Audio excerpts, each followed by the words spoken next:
Bienvenido a Universo y un espacio donde el conocimiento antiguo cobra vida. Aquí encontrarás audiolibros de magia con libros disponibles en formato digital y en impresión de lujo. Prepárate para descubrir los secretos que han trascendido el tiempo. Prólogo. Este corto trabajo se publicó originalmente en el Boletín de Notas y Noticias de Latitude de marzo de 1970. Ahora hacemos esta segunda edición, revisada cuidadosamente, porque el tema es de eterna actualidad, en especial para aquellos que se encuentran en el sendero del saber oculto. Los miembros de Constructores de Latitude recibirán instrucciones muy extensas sobre el tema en el curso avanzado de doctrinas cabalísticas sobre polaridad sexual, pero colocamos al alcance de todos este ensayo introductorio para ayudar en la solución del problema sexual a partir de los comienzos de su afiliación con la orden. Es tanto el dolor y el sufrimiento causados por la ignorancia acerca del tema, que todo lo que se haga por iluminar la mente al respecto, lo consideramos constructivo, y de necesidad inmediata. Perilla. Otto Perilla, un ensayo sobre el amor sexual. 3. Un ensayo sobre el amor sexual. Por Otto Perilla. Si te amas, amas a todos los demás como a ti mismo. Mientras ames a otra persona menos que a ti mismo, no tendrás éxito en amarte, pero si amas a todos por igual, incluyéndote tú mismo, les amas como a una persona y esa persona es ambos. Dios y hombre. Así que es una gran y recta persona quien, amándose, ama a todos los otros igualmente. Meister Eckhart. Dedicamos este corto trabajo de resumen y recopilación sobre el gran problema del amor, a todos los miembros de Constructores de Latitude, ya que este se intensifica extraordinariamente para el aspirante en el sendero del ocultismo, no importa el nivel a que se encuentre. En las líneas que siguen hemos tratado de resumir los puntos fundamentales del arte de amar, con el propósito de ayudar a los hermanos a apreciar las infinitas posibilidades del poder de vida en su expresión reproductiva y creativa.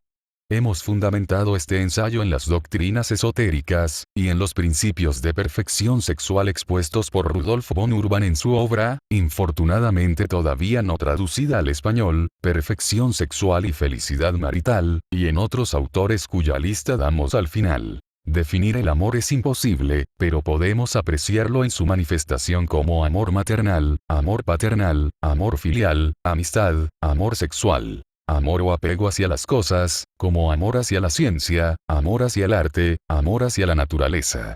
Aunque la expresión del amor en todos estos casos difiere en intensidad y objeto, no difiere en esencia. En todos estos aspectos podemos apreciar algo de uniformidad, una simpatía y atracción establecida hacia las personas o las cosas, un anhelo de identificación, de unidad con el objeto amado. También, podemos observar que en tales expresiones del amor, su intensidad es proporcional a la confianza mutua, es decir, a la falta de temor consciente o subconsciente de ser herido y rechazado en alguna manera por el objeto amado. Podemos amar donde no hay nada que nos inspire temor y no hay temor hacia aquello que realmente comprendemos. 4. Y conocemos. Así que la comprensión es fundamental para el cultivo del amor. A mayor comprensión de nosotros mismos, del mundo que nos rodea y del universo y sus leyes, más universal será la expresión del amor. Durante generaciones se ha hablado del amor, se ha filosofado acerca de él, se le ha poetizado y por fuerza natural se le ha vivido y experimentado. No obstante, continúa siendo un misterio para el ser humano, un misterio que cubre de sombras y miseria nuestro vivir diario. Las religiones exotéricas han cometido el error de infundir en las razas humanas el sentido de pecado, de maldad y de antagonismo de las fuerzas naturales y divinas en sus procesos de renovación y reproducción. La monstruosa imagen simbólica del demonio, en eterna lucha contra la bella imagen del ángel del amor, ha implantado en la mente humana un abismo entre los dos aspectos del amor, el amor místico y el amor sexual. Dios es amor. Si el absoluto, la fuerza de vida, la luz universal, es amor, todo cuanto forma parte de ese absoluto tiene necesariamente que ser una expresión del amor. Sin polaridad no podría existir la expansión, ni la contracción, ni los movimientos centrífugos y centrípetos que hacen posible la gravitación universal, es decir, la expresión de la fuerza del amor como electromagnetismo y vida. Los fenómenos particularizados de gravitación en la afinidad química de los minerales, en el crecimiento y reproducción de las plantas, animales y seres humanos, no existirían si no se expresara la ley del amor. Las escuelas y sectas espiritualistas y las corrientes de pensamiento materialista han causado profundo daño a la humanidad. Los espiritualistas inculcando aborrecimiento hacia lo que llaman materia y considerando todo lo relativo a los sentidos como antagónico al espíritu, o como impedimento en el desarrollo evolutivo del hombre. Los materialistas, en la reducción de su mundo, y de hecho, en la reducción de sus alcances intelectuales, aquello que pueden comprobar con los sentidos, han reducido la expresión del amor a algo puramente sensual, que termina siempre en la rutina, la insatisfacción y el hastío. Pero aún así, el materialismo es menos peligroso que el espiritualismo, porque, en alguna extensión libera al hombre del conflicto entre sus impulsos naturales y sus aspiraciones místicas, mientras que el espiritualista se atormenta, a veces hasta la locura, por suprimir lo que es imposible suprimir y que ha costado a la naturaleza millones de años producir. El maravilloso instrumento, del cuerpo humano. Pero, quizá la peor de todas las influencias que recibimos y que en nuestra ignorancia aceptamos al comienzo de nuestras inquietudes por la 5. Ciencia oculta, es la del pseudo-ocultismo, propagado por sectas que ofrecen revelar secretos que darán poderes superiores a sus incautos seguidores. Tales sectas se presentan como la verdadera escuela interna, la única poseedora del secreto de la tradición oculta, etcétera, etcétera. Se apoderan de nombres de personajes famosos, usan e interpretan a su acomodo las obras de los sabios, y a través de intensa propaganda aumentan sus filas de fanáticos. Hasta cierto punto han percibido la verdad de que la evolución del hombre esté estrechamente relacionada con la energía, que usualmente encuentra expresión en el aspecto reproductivo de las especies, y en su ignorancia transmiten una serie de creencias erróneas acerca del sexo. Sus prácticas han llenado manicomios. No se puede forzar impunemente la naturaleza, no se puede suprimir el flujo de la libido universal, no se puede suprimir la vida, no se puede lograr desarrollo alguno por la violencia, no se puede suprimir el amor, no se puede matar el deseo, el pretender hacerlo es un crimen contra el Espíritu Santo. El arte de sublimar la expresión de la energía reproductiva, es un proceso de adaptación que abarca toda la estructura psicosomática del ser humano. Si se suprime la expresión de la libido, ¿qué queda por adaptar? El ser humano, como un todo, se sublima a través de la cultura.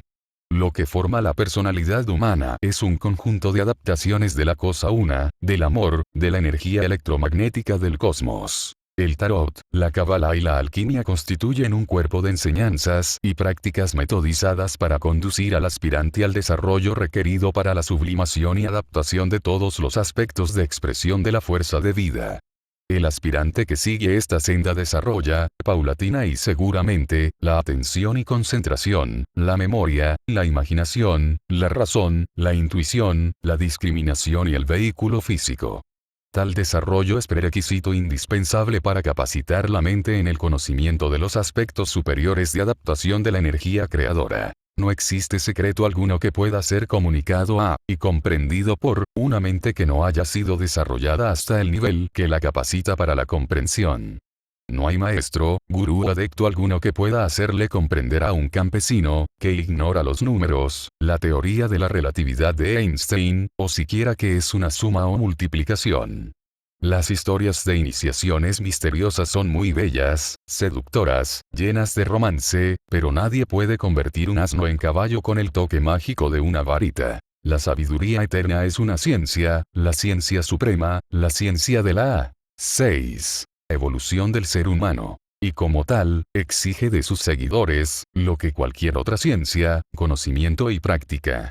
Requiere que se tengan las aptitudes necesarias, que se aprendan las primeras letras, para luego poderlas leer e interpretar, que se adquieran conocimientos generales para tener bases de comparación, para que el intelecto se agudice, para que la mente se expanda. El amor, como aspecto humano, es parte de esa ciencia y en su expresión constituye un arte. Un arte ignorado por la mayoría y que debería ser del conocimiento público, para aliviar en algo el dolor y la miseria humana. Un arte, véase definición de arte en un buen diccionario, y cualquiera de las artes requiere estudio extenso de su teoría y mucha práctica. Cualquier persona puede pintar o amar, pero por este solo hecho no se puede catalogar como artista. Un verdadero artista no espera la ocasión de aplicar su arte, la busca, para expresar su conocimiento o su sentimiento en formas cada vez más bellas, más perfectas. En relación con este punto recomendamos en especial la lectura del libro de Erich Fromm, El arte de amar. Se puede obtener en magnífica versión al español. Todo ser humano, desde su temprana infancia, siente la presión de la libido y por consiguiente es deber de los padres y educadores hacerse al conocimiento necesario para saber vivir el amor y enseñarlo a las nuevas generaciones. En todas las esferas sociales vemos hoy el desastroso efecto de la ignorancia y de la vergüenza que se ha arrojado sobre la divina función creativa. La juventud se desarrolla en las tinieblas y destruye su vida en la ignorancia, envuelta en los múltiples complejos psicológicos de culpa, sin saber cómo manejar, controlar y dirigir un impulso natural que no puede resistir. Sus actos masturbatorios son duramente castigados sin explicación lógica y sin que se le resuelva el problema de la presión sexual fisiológica. La masturbación, en la adolescencia, es perfectamente natural, es el impulso de la vida para concentrar la expresión sexual en los órganos de la reproducción. El exceso en la práctica masturbatoria destruye las facultades mentales, debilita el organismo y conduce a aberraciones que en la edad adulta se tornan en impedimento para la sana expresión sexual. El mismo acto, en la edad adulta, indica inmadurez sexual, ignorancia en el manejo de la energía creadora y por consiguiente, es totalmente destructivo y depravante. Los sueños húmedos en la juventud son la consecuencia lógica del despertamiento erótico y no deben ser considerados con horror o temor, porque tales modalidades psíquicas hacia la expresión sexual inconsciente, producen estados neuróticos y depresivos que hacen la vida miserable. Los 7. Sueños húmedos son la reacción de la subconsciencia sobre el organismo físico, causada por la imaginación erótica consciente reprimida. La solución y extinción de las expresiones sexuales inconscientes, se logra por el conocimiento correcto del sexo, por la actitud reverente hacia la divina función y por la visión clara de la pureza subyacente en el acto creativo. La juventud se rebela contra la falsa moral sexual. Y en su rebelión, las mismas actividades que solucionarían su problema de la presión de la libido, se convierten en actos de antagonismo contra la sociedad y en actos de depravación sexual. Los bailes y danzas modernas son un gran ejercicio físico que exige concentración, ritmo, agilidad, todas expresiones de belleza que dan aplicación a la tremenda fuerza de la vida juvenil. Pero, los complejos psicológicos, las frustraciones, la ignorancia, inoculados por los adultos en la juventud, le hace a esta buscar el escapismo en los licores, las drogas, en el cigarrillo y en los excesos sensuales de toda índole. Entonces, se culpa a la música moderna y a la danza como causa de depravación. En las mentes juveniles, ansiosas de conocimiento, hacen tremendo impacto la pantalla de cine y la televisión, pero la culpa no es de la crudeza y realidad representadas en esos medios culturales, sino de la educación, carente de realidad, no se da a la juventud en las escuelas y en el hogar. Y en sus conversaciones ocultas con amistades, tan ignorantes como ellos mismos, los jóvenes solo llenan su imaginación de mayor erótica y conflicto. Cuando llegan a la edad del matrimonio, desconocen aún por completo las funciones sexuales y cómo expresarlas correctamente. El hogar se torna en infierno, en un permanente campo de batalla, de frustraciones, de insatisfacción total. Todas las aspiraciones mueren y los bellos sueños juveniles se disipan, destruyendo la felicidad a que todo ser humano tiene derecho. A los niños se les debe explicar, desde temprana edad, cuáles son las funciones de sus órganos reproductivos, prevenirles de las presiones e inquietudes que tendrán que afrontar y enseñarles a liberarse de esas tensiones por la concentración de su mente en el estudio, la lectura, la danza, las artes, los deportes y otras actividades constructivas que absorben su interés. Todos sabemos que basta dirigir nuestra atención hacia algo que nos interese profundamente para que una tensión sexual desaparezca por completo. Es necesario hacerle comprender a la juventud que la función sexual es bella y santa, que es un impulso de la naturaleza para expresarse en múltiples formas y fenómenos. Para esto, todos tenemos que cambiar radicalmente nuestros conceptos tradicionales acerca de la energía reproductiva. Este es el primer 8. Paso en la sublimación de la llamada naturaleza inferior del ser humano. Toda idea de desprecio, de maldad, de pecado y de temor hacia la expresión sexual, no importa cuál sea su modalidad, debe desvanecerse de nuestra mente. Esta purificación procede y es necesaria a todo posible conocimiento superior de otros usos de la energía reproductiva. Obsérvese que hablamos de energía. La siguiente cita del libro de signos merece profundo estudio. Se debe alterar totalmente el concepto del sexo para comprender la sabiduría eterna. La historia de la caída debería ser suficiente para proporcionar una clave. No fue sino hasta después de la caída, cuando Adán y Eva se avergonzaron, y toda nuestra falsa modestia sexual es el fruto de nuestros recuerdos de perversidad sexual. No podemos insistir con suficiente énfasis en que el sexo es sagrado y que así debe ser considerado, porque todos los grandes símbolos de la sabiduría antigua tienen un aspecto decididamente fálico. El error en el cual los buscadores de la verdad caen tan a menudo cuando comprenden este hecho, es suponer que la senda de la regeneración está relacionada en manera alguna con la función reproductiva del organismo sexual. Nada puede estar más lejos de la verdad. Es el organismo nervioso interior, no los órganos externos, lo significado siempre es el simbolismo fálico, y la fuerza que opera a través de estos centros es el gran agente mágico, la divina serpiente del fuego.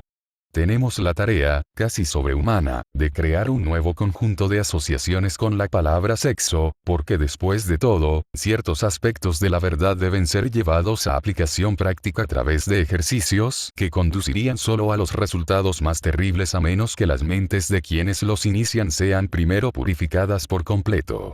La falsa modestia debe ser reemplazada por una actitud elevada y reverencial de respeto por los centros, donde es más activo el fuego de la vida en el cuerpo humano.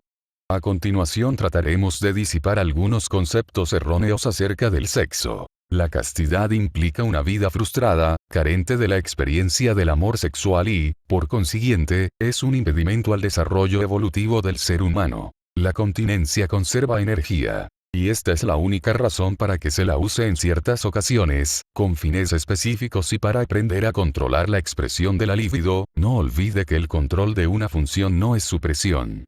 La continencia extremada destruye la capacidad de expresar la 9. Energía creadora, debilita la creatividad física y mental y puede causar profundos estados de neurosis. Estudie cuidadosamente la siguiente cita del curso Fundamentos del Tarot. Lec. 6. Pag. 2. La vara blanca que el mago levanta es un símbolo fálico. Representa la fuerza nerviosa concentrada y purificada que se usa en magia oculta. El ignorante desperdicia esta fuerza en la gratificación incontrolada del deseo sexual. Su falta de control es debida a carencia de conocimiento. Gobernar el impulso de lo que la psicología analítica llamaba líbido requiere conocimiento que no es enseñado en escuelas o colegios ordinarios. Y este conocimiento debe combinarse con entrenamiento técnico que desenvuelve habilidad en la dirección correcta de la fuerza del deseo. Los métodos para efectuar tal control varían de acuerdo con el temperamento de la persona que los emplea. Lo que podría ser ascetismo rígido y fastidioso para una persona puede ser fácil para otra. El ascetismo extremo es evitado por las personas que han aprendido el siguiente principio fundamental. La práctica de creación mental y de pensamiento constructivo transmuta automáticamente el impulso de la libido, de formas físicas de expresión a formas mentales que alivian la presión física y psíquica, como la que establece cuando esta energía no es utilizada. Esto es lo esencial de todo el asunto. La fuerza es generada automáticamente. Es en parte física y en parte mental. La austeridad física la hace acumularse más lentamente y puede hasta contribuir a disiparla. Pero esto es perder lo que debe ser usado. Un mago verdadero se une a lo que es más elevado que el hombre, haciendo uso correcto del mismo poder que degrada a su hermano ignorante. Los constructores de la Ditu no recomiendan el celibato. Este limita la posibilidad de experiencia emocional y el conocimiento de la acción y reacción entre los dos aspectos de manifestación universal, positivo y negativo.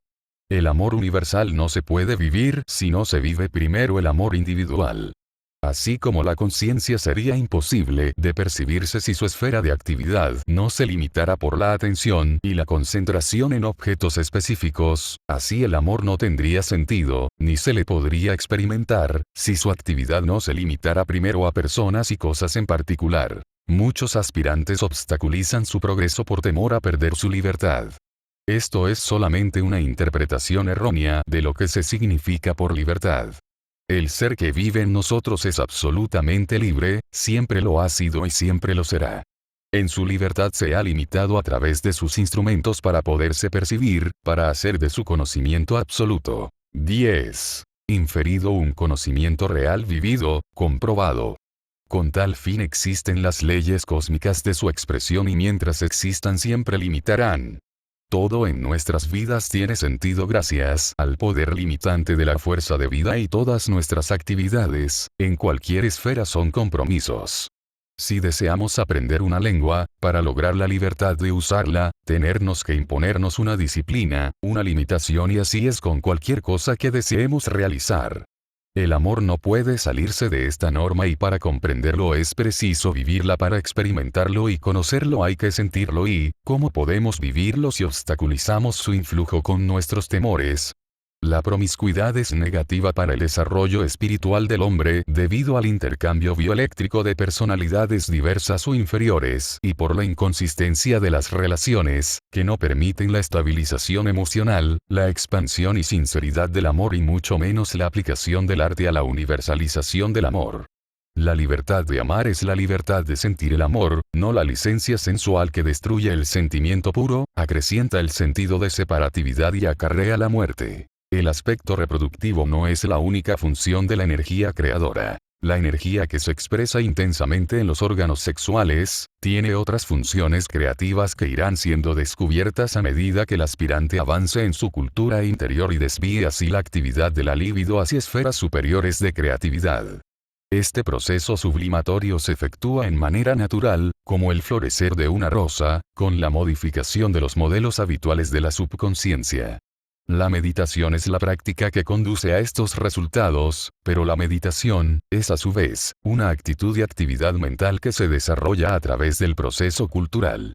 El estudio y prácticas del tarot, la cábala y la alquimia, conducen a la capacidad meditativa. Forzar estados meditativos es tan peligroso como hacer prácticas respiratorias para violentar el desarrollo de los centros magnéticos o chakras. Mientras el aspirante avanza en el sendero del retorno, debe armarse de paciencia y recordar lo que Eliphas Levi dice de trabajar como si la omnipotencia estuviese a su disposición y la eternidad ante sí.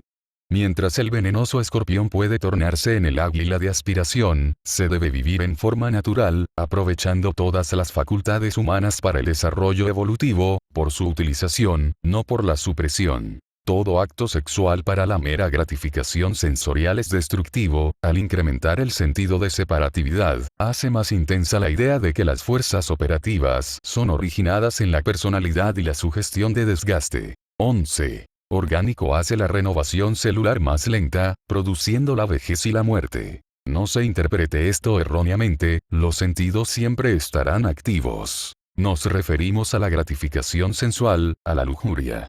Los sentidos deben estar siempre alerta, como instrumentos que son de la conciencia, tratando de percibir todos los aspectos de la expresión de la energía de vida, con un interés intenso por invertir su actividad habitual, que tiende hacia lo exterior, y llevarla a percibir lo interior, la actividad superconsciente, la unidad universal. Para la elección de pareja se deben tener en cuenta los siguientes factores fundamentales. 1. Que haya verdadero afecto y atracción mutua. Cuando nos ocupamos en hacer feliz al ser amado, con un olvido de nosotros mismos en nuestra intensa dicha, podemos saber que amamos. Pero si solo buscamos nuestra propia felicidad y satisfacción a través de la posesión, si hay celos y desconfianza, podemos saber que no amamos sino que estamos expresándonos en forma inmadura y egoísta. 2. Debe existir afinidad en gustos, aficiones y aspiraciones para compartir los placeres de la vida.